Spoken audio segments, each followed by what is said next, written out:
Everyone, welcome to nursing chronicles YouTube channel. आज की इस वीडियो में हम अपकमिंग सीआरई 2025 के लिए मल्टीपल चॉइस क्वेश्चन को सॉल्व करेंगे।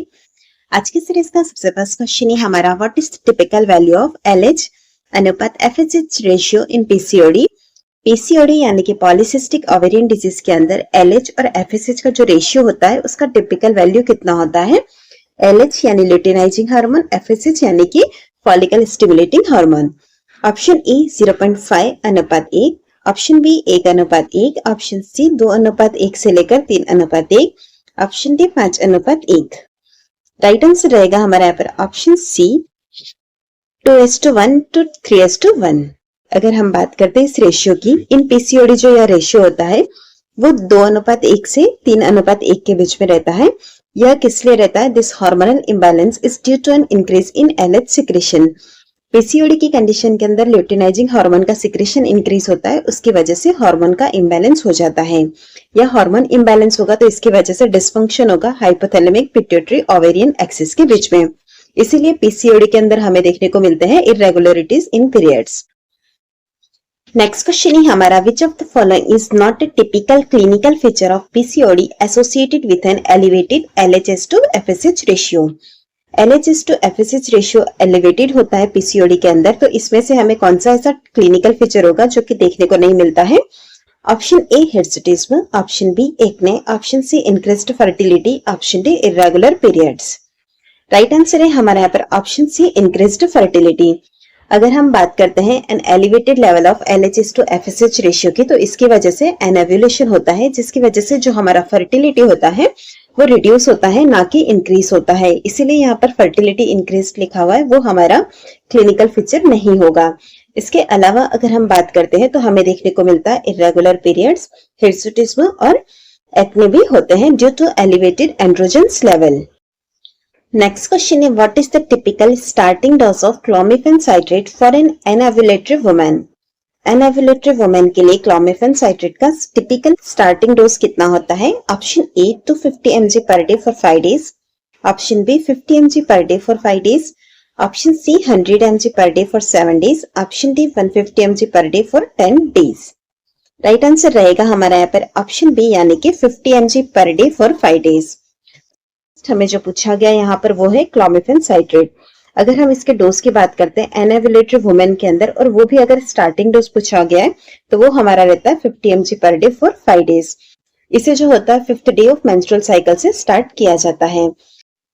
नेक्स्ट क्वेश्चन है, which of the following is a characteristic feature of Turner syndrome. Turner syndrome का कौन सा कैरेक्टरिस्टिक फीचर है। Option A tall stature, option B short stature, option C intellectual disability, option D extra finger और toes. Right answer रहेगा हमारे यहाँ पर option B short stretcher. अगर हम बात करते हैं टॉल स्टेचर की, तो यह हमें नहीं देखने को मिलता है। शॉर्ट स्टेचर जो होता है वो टर्नर सिंड्रोम के अंदर देखने को मिलता है। यह जो हम आइडेंटिफाई करते हैं चाइल्डहुड के अंदर या फिर अर्ली एडोलसेंस के अंदर।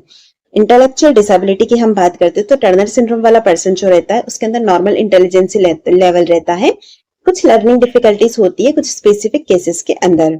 ऑप्शन डी के अंदर दिया गया एक्स्ट्रा फिंगर और टोस, यह जो होती है एक पॉलीडेक्टाइली वाली कंडीशन है जो कि हमें टर्नर सिंड्रोम के साथ देखने को नहीं मिलती है, यह हमें देखने को मिलती है पटाउ सिंड्रोम के साथ। नेक्स्ट क्वेश्चन है हमारा, what is the typical post operative care following an appendectomy. Appendectomy के अंदर पोस्ट ऑपरेटिव केयर क्या होती है। Option A no antibiotics are needed after surgery, option B pain management, wound care and monitoring for infection, option C immediate resumption of normal diet and activity, option D no need for follow-up and visit if the surgery is successful। सबसे first option A के अंदर हमें दिया गया है no antibiotics are needed after surgery. Post operative case के अंदर जो रहता है हम एंटीबायोटिक्स कुछ डेज के लिए कंटिन्यू करते हैं ताकि हमारा जो रिस्क ऑफ इन्फेक्शन है हम उसे रिड्यूस कर सके। बात करते हैं हम एपेंडेक्टोमी की पोस्ट केयर की, तो उसके अंदर हमारा आता है मैनेजिंग पेन, इसी के साथ ही वुंड केयर आता है ताकि इंश्योर कर सके हम हीलिंग को, और उसके बाद आता है इन्फेक्शन को मॉनिटर करना सर्जिकल साइट पे। ऑप्शन सी के अंदर दिया गया immediate resumption of normal diet and activity, जो कि पॉसिबल नहीं है, हमें इमीडिएटली रिसम्प नहीं कर सकते नॉर्मल डाइट पे। सबसे फर्स्ट हमें क्लियर लिक्विड से स्टार्ट करना होता है और एक्टिविटी जो होती है फुल एक्टिविटी भी सेवरल वीक्स तक अवॉइड करते हैं। ऑप्शन डी के अंदर दिया गया no need for follow up visit if the surgery is successful.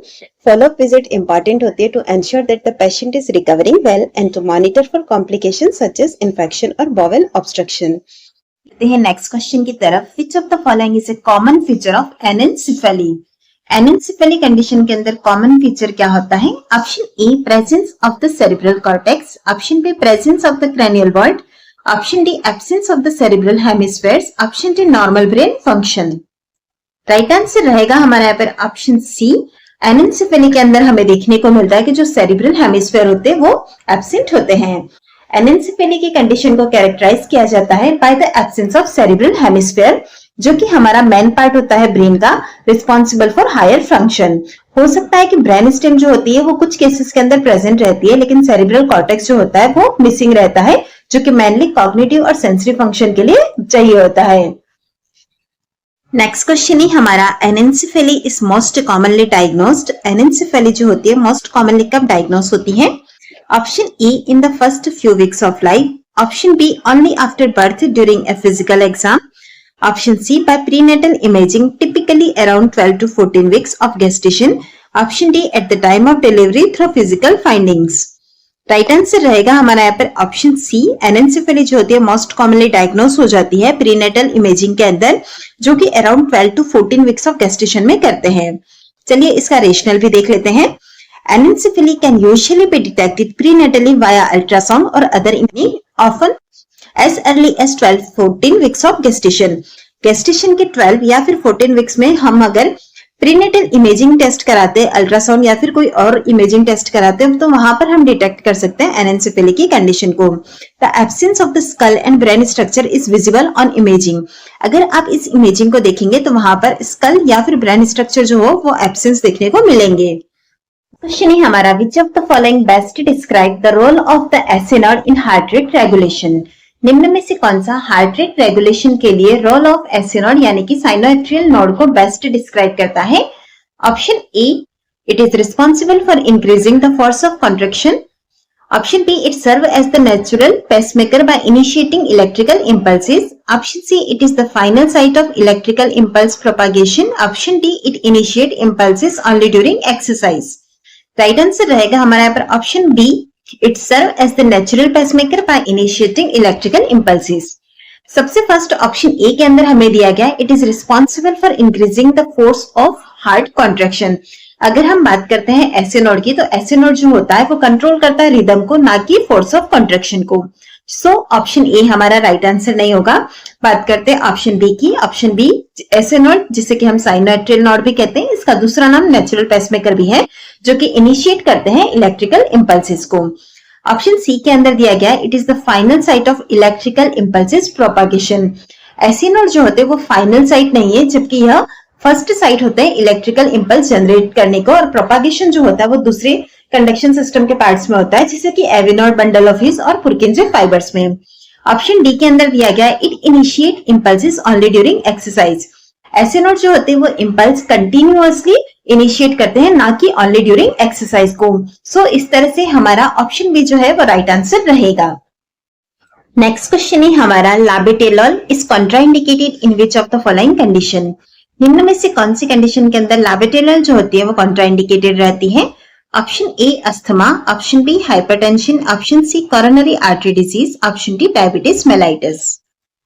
Right answer है हमारा यहाँ पर ऑप्शन ए अस्थमा।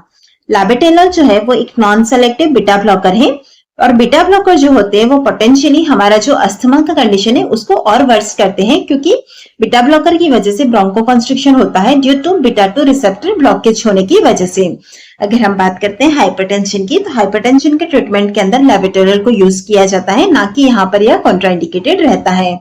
इसी तरह से बात करते हैं कोरोनरी आर्टरी डिजीज की। कोरोनरी आर्टरी डिजीज के अंदर भी लाबेटेलॉल को यूज में लिया जाता है to reduce heart rate and myocardial oxygen demand के लिए।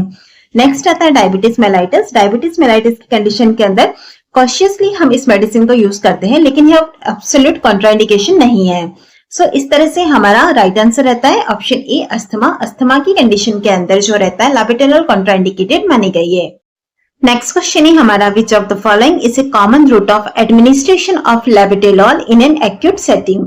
एक्यूट सेटिंग के अंदर लाबेटोरल जो होता है उसका कॉमनली रूट ऑफ एडमिनिस्ट्रेशन क्या है? Option A oral administration, option B subcutaneous injection, option C administration, option D inhalation. अगर हम इन चारों ऑप्शन की बात करते हैं तो सबक्यूटेनियस इंजेक्शन में हम लाबेटोरल यूज में नहीं लेते हैं, उसी तरह से इनहेलेशन भी जो है वो लाबेटोरल का नहीं अवेलेबल होता है। अब हमारे पास दो चीजें बच गई है, एक है ऑरल और दूसरा है इंट्राविनस। आप यहाँ पर क्वेश्चन को ध्यान से देखेंगे तो यहाँ पर स्पेसिफिकली मेंशन किया गया है कि एक्यूट सेटिंग यानी कि हाइपरटेंसिव क्राइसिस जैसी इमरजेंसी कंडीशन है, तो वहां पर हमारा कौन सा रूट रहेगा? ऑब्वियसली वहां पर हमारा जो रूट ऑफ एडमिनिस्ट्रेशन रहेगा वो रहेगा इंट्राविनस एडमिनिस्ट्रेशन।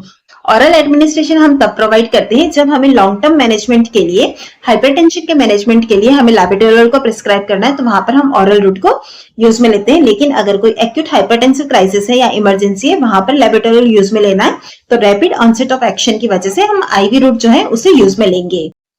नेक्स्ट क्वेश्चन है हमारा, labetalol is often used in combination with which of the following for managing hypertensive emergencies. Hypertensive emergencies को मैनेज करने के लिए लाबेटोरल जो है उसे किसके कॉम्बिनेशन के साथ में हम यूज में लेते हैं? Option A, option B nitroglycerin, option C hydralazine, option D lisinopril. Right answer रहेगा हमारा यहाँ पर ऑप्शन सी हाइड्रोलाजिन। हाइड्रोलाजिन जो है उसे हम लाबेटोरल के कॉम्बिनेशन में यूज में लेते हैं फॉर मैनेजिंग हाइपरटेंसिव क्राइसिस। दोनों ही ड्रग्स जो है वो डिफरेंट तरह से एक्ट करती है टू रेड्यूस ब्लड प्रेशर।